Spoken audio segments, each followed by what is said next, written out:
How effective is your price discrimination strategy? You're probably thinking, what do you mean by that then? Well, what I mean by that is that every one of us, every business owner has what's called a demand curve, which they experience in terms of selling their product or service. The way it works is that the higher the price you charge up here, the less you expect to sell. And as you lower your prices, you'd expect to sell higher volume. And obviously then things like profitability and scale, capacity, etc., come into the equation. Now, the first thing to be aware of is that you don't actually know the shape of your demand line generally. You sort of estimate it or you guess it. And a lot of people assume that they have to charge lower prices in order to be able to sell. And they may be unaware of the fact that they could probably sell just as much by charging higher prices. But that's just an aside. The second thing to be aware of is that this demand line, if you did know it and you could measure it, it isn't fixed. You can actually make it go higher there. In other words, be able to charge higher prices for any volume you sell simply by standing out from the crowd. So the more you can differentiate yourself and portray the message to the market that you're better than your competitors, the higher the prices you can charge. So this isn't a given, but at any given time, you'll be faced with this demand line. Now, the interesting thing is then that if you're charging a set price here, you'll be able to sell this quantity. But what a lot of people don't realize, in fact, I'd say most people don't realize really, is that if you charged a higher price, okay, you'd sell less. And if you charged a lower price, you'd sell more. But what if you could charge different prices along here? So what this is saying is that you could have sold this volume here to these people up here at this price. In other words, if you could identify them and segment them and differentiate them, then you could actually charge higher prices to them here. You could charge slightly less high prices to these. You could charge this price to these people. And you could even carry on. You could sell to these people over here who currently aren't buying because you're able to differentiate them and charge lower prices to them. And actually, if you could do all of that, it makes a huge difference. And it's called price discrimination.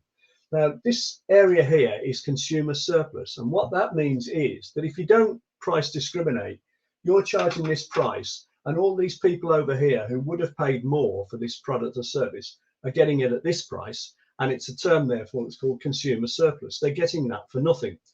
And the more you can differentiate and segment your customers and clients and have different pricing structures, the more you can make sure that you earn this surplus rather than the consumer does. And there's loads of ways to do this. There's probably 20, 30 ways you can actually implement this. Now, the other interesting thing is that it makes a huge difference. So here we've got a simple business set of accounts, basically accounts. If your price was 100 and you were selling 1,000, then your revenue would be 100,000. If your cost of goods sold, the actual direct cost of making and producing and distributing these things was 60, then your gross profit would be 40,000, 40% of the revenue. Your overheads are 20,000, so they'd be things like rent, rates, wages, etc., which would mean your net profit would be your gross profit less your overheads, 20,000.